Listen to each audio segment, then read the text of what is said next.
হি এটা আমি চলে আসছি নতুন একটা ভিডিও নিয়ে তোমাদের কাছে। আশা করি তোমরা সবাই খুব খুব ভালো আছো, আর আমিও খুবই ভালো আছি। দেখো শ্রাবণ মাস পড়ে গেছে বন্ধুগণ, আর পাঁশকুড়াতে শ্রাবণী মেলাও শুরু হয়ে গেছে।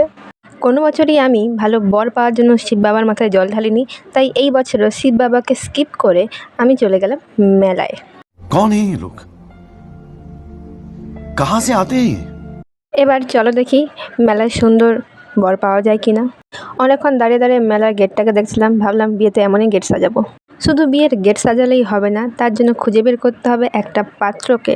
পাত্রী আমি রেডি আছি, কিন্তু এদিক ওদিক দেখেও কোনো পাত্র খুঁজে পেলাম না, তাই আমি নিজেকে একবার ভালো করে দেখে নিলাম। তারপর একটু একটু করে মেলার ভেতরে প্রবেশ করলাম, দেখে নেই কি দোকানদানি বসে।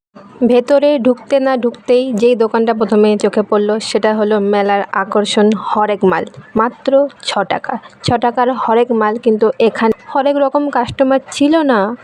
এই দেখে তো আমি একদম পুরো অবাক। পিছন থেকে ঘুরে দেখলাম পিছনের দোকানেও কোনো কাস্টমার নেই। একটুখানি এগিয়েই দেখি আমার দিদি আমাকে অন্য কিছু দেখাচ্ছে, যেটা আমি একদমই দেখতে চাই না।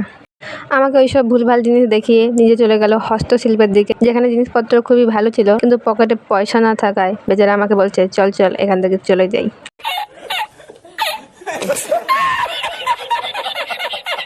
তারপর যে জিনিসটা দেখে আমার চোখ কপালে উঠে যায় তা হলো হরেক মাল 70 টাকা।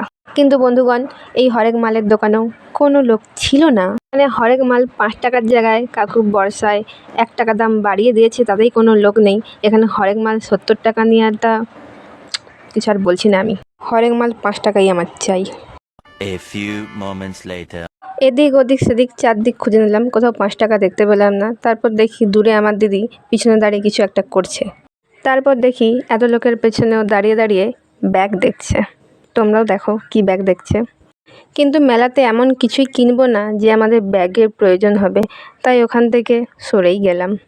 ঠিক সরতেই যাব, তারপর পাশে দেখি এত ভিড়। এটা কি দেখছি আমি? আরে এ তো সেই হরেক মাল। দেখলে এখানে লেখা আছে হরেক মাল 5 টাকা। সেখানে কাকু যা 6 টাকা বলে দিয়েছে, সেখানে একজনও কাস্টমার নেই। আর এখানে দেখো ভরে ভরে লোক, ঢোকার জায়গাই নেই। আর এখানেও আমার দিদি অনেক চেষ্টা করলো, কিন্তু তবুও বেচারা ভেতরে ঢুকতে পারলো না। मैं क्या करूं, फिर जॉब छोड़ दूं?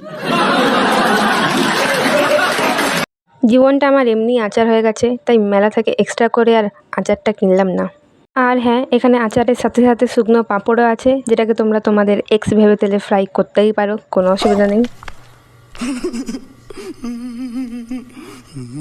আর দেখো এক্সের কথা বলতে বলতে চোখের সামনে কি এসে হাজির। না মানে তোমরা এটা উপহার দিতেই পারো, মানুষকে তো জুতো উপহার দেয়াই যায়। আর এদিকে আমি জুতো দেখতে দেখতে আমার দিদি দেখছি অন্ধকারে কোথাও একটা চলে যাচ্ছে, ওর পিছন পিছন আমিও চলে গেলাম। গিয়ে দেখি ওখানে একজন দাদু চুপচাপ বসে আছে। ঠিকই ভেবেছে আমরা কিছু নেব না, তাই একবার মুখ তুলে আমাদের দিকে দেখলেও না, যে যার কাজে ব্যস্ত আর কি। তারপর ওখান থেকে আমরা অন্য আর একটা দোকানে চলে গেলাম, ওখানে চাকা ঘুরিয়ে আবার ব্যাকে চলে এলাম। चीटिंग करता है तू। আর এখানে দেখো এই সব ফুল ফুল ক্লিপগুলো আমার ভীষণই ভালো লাগে, মানে কেউ দিলে। তারপর এই দিকে এসে দেখি সবাই শুধু উপর দিকে তাকিয়ে আছে। ঝুলন্ত দোলনা, চূড়ান্ত অবস্থা, কাপল ছাড়া টিকিটের নো ব্যবস্থা। তারপর আমার দিদি খালি হাতে উপর দিকে অনেকক্ষণ তাকিয়ে আমাকে বলল চল একটু ভাগ্য বদলানোর আংটি পরে আসি, কারণ এই গরিবি আর সহ্য করা যাচ্ছে না।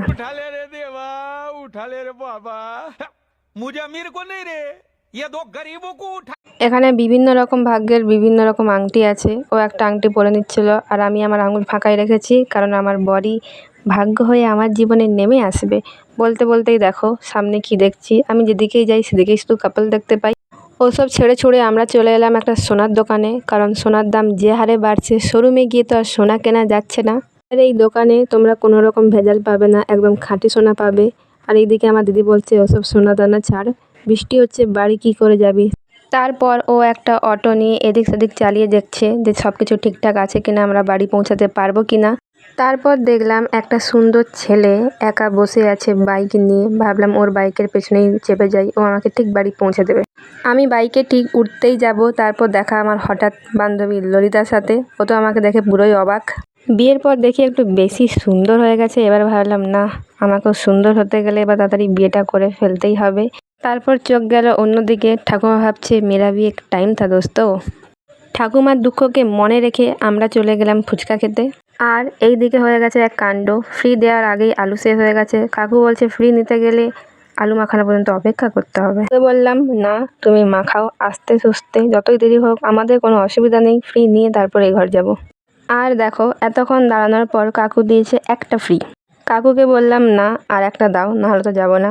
কাকু তাই একটা দিয়ে দিল আমাকে আলু পুরে, কিন্তু আমার পাশে আমার দিদিকে আলু বিহীনই একটা দিয়ে দিল। এরা কি মানা যায়?